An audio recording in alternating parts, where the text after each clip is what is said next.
SPMA Denpasar yang alhamdulillah tetap sabar, tetap ikhlas, tetap semangat, tetap disiplin. Alhamdulillah, bersyukur.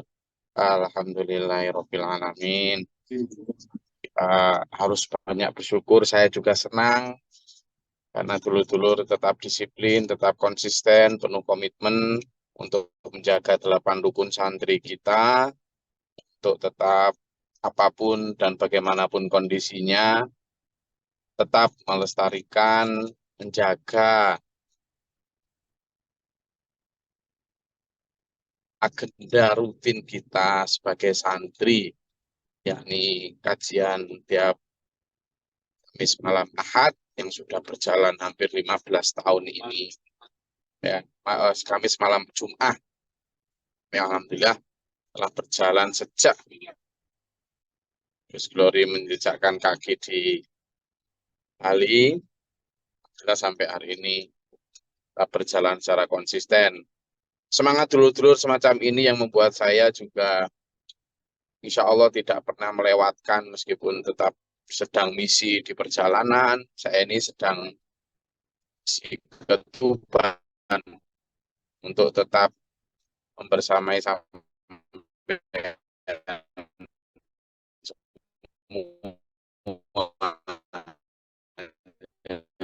di utama tetap menjaga ini.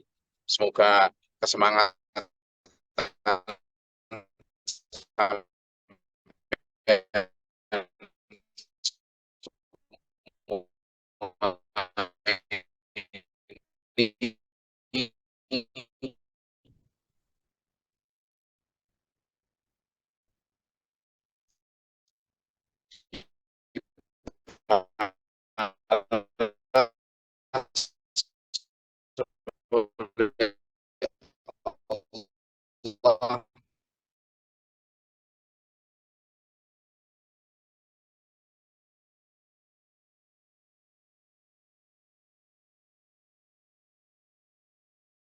di masjid kita ini. Sebenarnya kalau kita arifi bersama ya, prosesi pengislaman itu mestinya terjadi berkali-kali kita itu. Saya melihat begitu ya. Pengislaman pertama mungkin gerbang ketika kita pertama kali bersyahadat. Tapi sebenarnya ada yang lebih pertama dari pengislaman kita itu, yakni ketika kita di alam ruh. Ketika kita di alam ruh, di mana ketika ruh baru pertama kali diciptakan dan masih di alam ruh, kita dijanji toh sama Allah, alastu birabbikum. Kalimat alastu birabbikum itu kan pertanyaan retorik sebagai trigger atau pemicu untuk lahirnya sebuah syahadah. Saya ulangi ya. Pertanyaan alastu birabbikum. Kankah aku ini Tuhanmu? Mas Bizan tolong nanti ini direkam ya. Ya. Jadi kalau pekan lalu kita bersama-sama menyaksikan prosesi convert atau prosesi masuknya seorang dulur kita dari Nasrani ke Islam atas keinginan sendiri, atas inisiatif sendiri tanpa paksaan atau iming-iming dari orang lain, benar-benar murni hidayah. Nah, sebenarnya kita pun sudah dan harus selalu mengalami pengislaman itu. Begini maksud saya dulu. Pertama kali kita mengalami pengislaman, itu kita di alam ruh. Di alam ruh saat kita masih belum masuk ke rahim ibu, semua roh itu ditanya sama Allah. Alastu birabbikum. Nah, pertanyaan alastu birabbikum itu pertanyaan Allah kepada semua roh yang maknanya, bukankah aku ini Tuhanmu?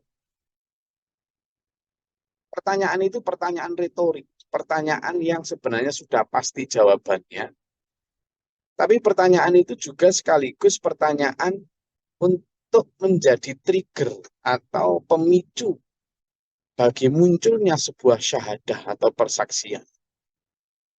Ya, di dalam pertanyaan itu, di dalam kalimat alastu birobbikum, itu tidak hanya berarti bukankah aku ini Tuhanmu, tapi juga akankah kamu menuhankanku? Akankah kamu bersaksi bahwa aku Tuhanmu? Akankah kamu memprioritaskan aku? Apakah nanti ketika kamu di dunia akan mentaatiku? Apakah kamu berjanji untuk memprioritaskan segala peraturanku di atas apapun? Apakah kamu akan selalu taslim tunduk patuh pada arahanku? Gitu makna dari alastu birobbikum. Dan hanya sekedar apakah Tuhanmu aku ini. Tapi dalam makna yang lebih besar, apakah kamu benar-benar menuhankanku, menyembah? Karena apa? Kalau kita lihat dalam kalimat dan ayat yang lain, na'udzubillahi minasyaitonirrajim, wa ma khalaqtul jinna wal insa illa liya'budun. Tidaklah aku menciptakan jin dan manusia kecuali untuk menyembahku, mentaatiku, tunduk patuh, condong hanif terhadap. Ini menunjukkan bahwa pertanyaan itu begitu maknanya. Nah, pertanyaan ini adalah pertanyaan yang memicu lahirnya sebuah syahadah. Kenapa? Karena semua ruh yang ditanya oleh Allah saat itu, lalu kemudian menjawab tuh. Qalu, semua ruh menjawab. Apa jawabannya? Bala syahidna. Bala itu nggih atau kayak labbaika lah. Bala syahidna. Loh, syahadah. Kalimatnya sama dengan asyhadu. Cuma ini nah ini kan kami karena banyak ruh. Jadi jamak syahidna. Kami bersaksi. Gitu. Artinya apa? Kami bersaksi bahwa la ilaha illallah, la ilaha illa anta. Nah, itulah. Tidak ada Tuhan selain Engkau ya Allah. Nah, ini berarti bersaksi. Maka sebenarnya keislaman kita itu juga dimulai dari syahadat dulu ketika di alam ruh. Semua manusia ini pernah bersyahadat. Artinya semua fitrah manusia itu Islam. Saya ulangi, semua fitrah manusia itu Islam. Gitu. Sehingga sebenarnya manusia itu tidak sedang convert atau masuk Islam. Tapi apa? Dia semacam recall atau apa ya? Masuk kembali. Kenapa? Karena dulunya dia sudah Islam di alam ruh itu. Jadi ketika di alam ruh, semua manusia itu Islam karena sudah bersyahadat. Ya. Nah, dulur, maka Islam kita kedua adalah ketika kita dilahirkan ke dunia, kemudian sebagai umat Islam, tentu orang tua kita Muslim, maka kemudian kita ya dibiasakan untuk membaca syahadat, apa segala macam, otomatis kita Islam sebenarnya. Jadi keislaman kita, kalau memang orang tua kita itu sudah Islam, lingkungan kita sudah Islam, keislaman kita itu sebenarnya keislaman otomatis. Keislaman yang warisan budaya kalau istilah Pak Guru dulu. Hanya karena warisan budaya. Karena ya lingkungannya Muslim, bapak ibunya Muslim, ya otomatis kita Muslim. Tidak pernah benar-benar kita itu masuk secara sadar ke dalam Islam. Maka keislaman yang tahap kedua ini seringkali masih, kalau istilahnya sekarang itu Islam KTP gitu. Nah, maka kita perlu menuju tahap ketiga dulu. Ketika Allah perintah untuk masuk ke dalam Islam. Makanya Nabi Ibrahim dibilang sama Allah, aslim. Wahai Ibrahim, aslim. Islamlah. Apa artinya? Serah dirilah. Tunduk patuhlah. Maka jawab Nabi Ibrahim, aslamtu li rabbil alamin. Aku berserah diri kepada Tuhan pencipta alam semesta. Nah, kalau sudah begitu, kita lihat sekarang standar keislamannya Nabi Ibrahim seperti apa. Wih, ternyata berani sampai diusir oleh bapaknya ketika mempertahankan tauhid. Itu keislaman. Ketika berani dan rela dibakar hidup-hidup demi mempertahankan akidah. Ketika ikhlas, taat, tunduk, patuh perintah untuk hijrah bersama anak istri dari Palestina ke Jazirah Mekah. Ikhlas taat tunduk patuh ketika diperintah meninggalkan anak istri tercinta di padang pasir Mekah. Ikhlas ketika diperintah untuk menyembelih putra yang tercinta. Tuh. Dari sisi ketika kita tahiyat Allahumma sholli ala Muhammad wa ala ali Muhammad kama shollaita ala Ibrahim wa ala ali Ibrahim. Itu aja kita sudah diperintah untuk merujuk keislaman kita, bahkan dalam bersolawat pun kepada Nabi Muhammad dan Nabi Ibrahim. Gitu.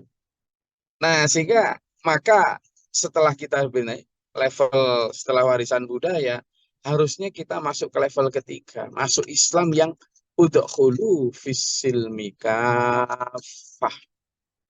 Masuklah kamu ke dalam Islam itu yang kafah semuanya. Jangan hanya sebagian. Ada orang yang Islam tapi tidak sholatnya. Ada yang Islam sudah sholatnya tapi cara berpakaiannya tidak Islam. Ada yang cara berpakaiannya Islam tapi cara masih perbankan riba. Ada yang sudah tidak perbankan riba tapi cara bergaulnya masih gak Islam. Ada yang bergaulnya sudah Islami tapi cara berdakwahnya masih kanut orang-orang. Dan sebagainya. Padahal kita ini dalam politik, dalam sosial, dalam budaya, dalam pendidikan, dalam ekonomi, dalam macam semuanya harus dengan cara Islam. Itulah kenapa Islam itu disebut sebagai agama yang sudah kamil, sempurna, karena mengatur hampir semua sendi kehidupan. Gitu. Nah, setelah kita masuk kepada silmi kafah, di sanalah sebenarnya titik kita benar-benar kembali kepada syahadah kita ketika masih di alam ruh. Gitu loh. Masih di alam ruh. Jadi eh, kita kalau benar-benar memahami pengislaman itu tuh, maka kita harus mengislamkan diri kita itu berulang-ulang. Berulang-ulang karena kadang hari ini kadang kita ini benar-benar sesuai dengan standar keislaman, tapi kadang karena satu dua sebab kita melanggar jadi fase keislaman kita. Kita perbarui lagi. Nah, sehingga apa? Makanya ketika kita sholat, takbiratul ikram kita itu kan sebenarnya pembaharuan ikrar. Allahu Akbar kabira walhamdulillahi katsira wa subhanallahi bukratan wa asila. Ini wajah samawat wal ardi Hanif condong muslim mantur pasrah tunduk patuh wa ma'ana minal musyrikin dan aku bukanlah golongan orang-orang yang musyrik. Musliman wa nusuki dan ibadahku wa mamati wa mahyaya dan hidup wa mamati dan matiku lillahi rabbil alamin, semuanya milik Allah. Itu bentuk keislaman, bentuk ikrar kembali. Jadi kita ini seperti itu lagi untuk keislaman kita. Itu dulur. Maka pada malam hari ini saya benar-benar bersyukur karena kita bersama-sama nih saling membangun fondasi yang lebih kokoh atas keislaman kita melalui tarbiyah seperti ini. Ngaji alhamdulillah banyak yang hadir gini. Alhamdulillah ya, meskipun ibu-ibu eh, kayak sedikit yang hadir, tapi yang laki-laki itu banyak alhamdulillah. Kadang yang laki-laki sedikit, yang perempuan banyak, biasalah, itu dinamika dalam setiap agenda. Tapi banyak maupun sedikit jangan sampai mempengaruhi. Jangan sampai mempengaruhi kesemangatan. Saya tetap saja bersyukur sedikit atau banyak. Ini tetap bersyukur karena ya masing-masing orang kadang punya itu. Tapi ya itu tadi, ayo kita semangati diri kita. Ajang tarbiyah semacam ini, ngaji semacam ini menjadi semacam apa ya, pupuk dalam tanaman keislaman kita. Sehingga jangan pernah merasa bosan, jangan pernah merasa jangan memudahi. Tapi pupuk itu justru tugasnya atau fungsinya adalah untuk memastikan kesuburan tanaman dari iman kita terjaga. Juga memastikan akan menghasilkan buah-buah iman, buah-buah Islam yang bermanfaat. Maka pupuk seperti kajian kita ini, ya, setiap pekan sekali ini merupakan ajang memupuk tanaman, bahkan juga menyiangi dari rumput, menyemprot hama. Itu dulu. Dan juga menyiram tanaman selain memupuk. Empat fungsi. Kak, ayo tetap semangat. Semua ini adalah demi kembalinya kita kepada Islam yang kadang di antara kita sudah sering lepas dari genggaman. Keislaman kita sudah dilupakan oleh zaman. Iya, makanya ketika sampean-sampean yang sekian lama jauh dari kebenaran, kemudian sekarang ikut ngaji di SPMA, lalu dipanggil Allah kembali untuk ke dalam Shirathul Mustaqim, ke dalam perahu keselamatan setelah selama ini terombang-ambing ombak samudera dunia, ya sekarang kembali kepada pangkuan kebenaran. Ini disyukuri banget. Yuk disyukuri banget, karena itu mahal harganya. Mahal. Itu eh, apa pelajaran yang bisa kita petik dari fenomena atau. Nah, sebelum saya akhiri, saya nitip betul kalau misalnya kayak jamaah seperti kemarin yang masih baru, itu sebenarnya sangat perlu bimbingan. Karena kalau syahadah itu tidak benar-benar ditindaklanjuti dengan ngaji, kalau tidak ditindaklanjuti dengan terus berbuat kita dampingi maksudnya mereka-mereka dulu-dulu itu, nanti hilang itu, hilang. Jadi hanya ucapan di bibir, makanya perlu pengorbanan kita untuk tetap merangkul dulur-dulur yang baru masuk. Oke.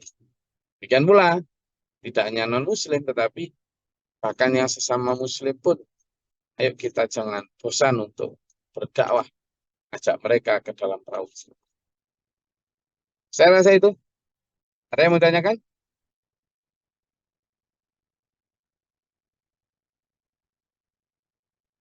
Ya? Oke, kalau tidak ada, tetap semangat. Saya berharap setelah ini kalian tetap di masjid untuk kemudian minimal baca surat Fatihah, Ikhlas, Al-Falaq, An-Nas 10 kali mau kali, kemudian istighfar 100 kali, kemudian alhamdulillah 100 kali sebagai bentuk syukur kita sampai sejauh ini kita diberikan Allah kekuatan dan kesabaran, kompakan, disiplinan untuk tetap mengamalkan apa yang kita kerjakan. Oke, jadi itu setelah ini monggo kita di supaya dirahmati Allah, silahkan di sana dipimpin untuk sebagai rasa syukur saja. Kita diberi aman, kita diberi sehat, kita diberi kekompakan, kita diberi masjid, kita diberi aman dalam berkegiatan, banyaklah nikmat Allah. Jangan bersyukur, nah, jadi semuanya mau baik, ikhlas al-falaq anas, ayat kursi dan istighfar minimal 100 kali itu. Kemudian alhamdulillah 100 kali. Intinya sebanyaknya lah, kalaupun nggak 100 kali, tambahin lagi, nggak apa-apa juga. Syukur atas semua nikmat ini. Terima kasih, Dulur. Saya rasa cukup kajian malam hari ini. Semoga Allah merahmati kita dengan ampunan dan hidayah serta barokah ridhonya. Fitunya wal akhirah. Amin. Allahumma sholli wa sallim barik ala sayyidina Muhammad. اللهم اغفر للمؤمنين والمؤمنات والمسلمين اللهم اهدنا فيمن هديت وعافنا فيمن عافيت ولا نفعك وبارك لنا فيما اعطيت وقنا الشر وقضيت استغفرك واتوب اليك واستغفر اللهم دع عنا البلاء والوباء ودع حسدنا من جميع ربنا نتنا ولينا سبيلا ربنا ولا تجعل ربنا من فاكتبنا مع شاهدين ربنا لا تزغ قلوبنا بعد إذ هديتنا وهب لنا علينا باب رحمتك اللهم انزل لنا رحمة من القدر ربنا من فاكتبنا مع شاهدين ربنا لا تزغ قلوبنا بعد إذ هديتنا وهب لنا ربنا اجعلنا مسلمين لك ومن ذريتنا متبسما انت الغفور ربنا اتنا في الدنيا حسنة وفي الآخرة حسنة وقنا عذاب النار تقبل سبحان ربك اللهم فاطر السماوات والأرض عالم الغيب والشهادة ربك أعوذ بالله من شر البلاء والقدر الشر والسوء والشر ومن شر الهدى والضلال ربنا آتنا في الدنيا حسنة وفي الآخرة حسنة وقنا رب العزة عما يصفون السلام على لله رب العالمين والسلام عليكم ورحمة الله وبركاته.